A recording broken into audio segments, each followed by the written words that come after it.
নমস্কার বন্ধুরা, অনেকেরই জানা দরকার, যারা শশা করে তাদের জানা দরকার যে শশার জন্য কোন বীজটা সব থেকে ভালো হবে।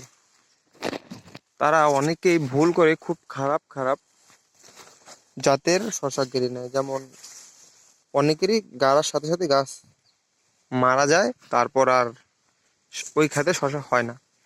তো তোমাদের দেখিয়ে দিচ্ছি, আমি একটি জাত গেড়েছি, সেখানে প্রচুর পরিমাণে শশা বিক্রি হলো। এখনো দেখতে পাচ্ছেন গাছ কিন্তু সেই রকম কিছু হয়নি। এটা নিলে মনে করো 8 বার আমি শশা ছেড়বো। দেখো গাছের কোয়ালিটি দেখতে পাচ্ছো, একদম ফ্রেশ কোয়ালিটি, পাতার কন্ডিশন একদম বেস্ট। কত জায়গা থেকে শশা ছেঁড়া হয়েছে, দেখো এখান থেকে ছেঁড়া হয়েছে, এখানে একটা কড়া দেখা যাচ্ছে, এখানে একটা কড়া দেখা যাচ্ছে, উপরে একটা কড়া দেখা যাচ্ছে, এই জায়গায় একটা দেখা যাচ্ছে, এই দেখো এদিকে দুটো দেখা যাচ্ছে।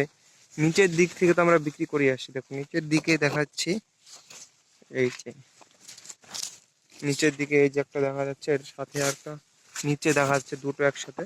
এদিক দিয়ে দেখো এই যে একটা মানে শশার কোয়ালিটি হালকা খারাপ হয়ে গিয়েছে, কিন্তু শশা প্রচুর আছে, দেখতে পাচ্ছ তোমরা কত সুন্দর।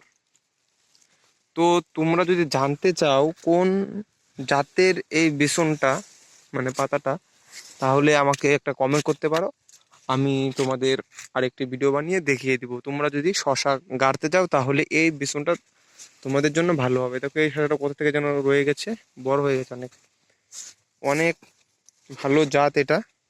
তোমরা যদি চাও তাহলে আমি তোমাদের বলবো, তার জন্য আমাকে একটা কমেন্ট করো আর সাবস্ক্রাইব করে রাখো। আমি তোমাদের পরের ভিডিওতে এটা বলে দেবো কোন জাতের বিছন ভালো হবে শশার জন্য। ধন্যবাদ বন্ধুরা, ভালো লাগলে একটা লাইক করবেন আর একটা সাবস্ক্রাইব করে দিবেন। আর দেখেন শশার কোয়ালিটি কিন্তু খুব ভালো, দেখেন যত করা আছে সব কিন্তু একদম স্পেশাল করা, বুঝতে পারছেন। গাছ কিন্তু একদম বুড়ো হয়ে গিয়েছে, দেখো কত বড় বড় সারা ক্ষেত আমার। ঠিক আছে বন্ধুরা, আজকের জন্য এটুকুই, পরে দেখা হবে।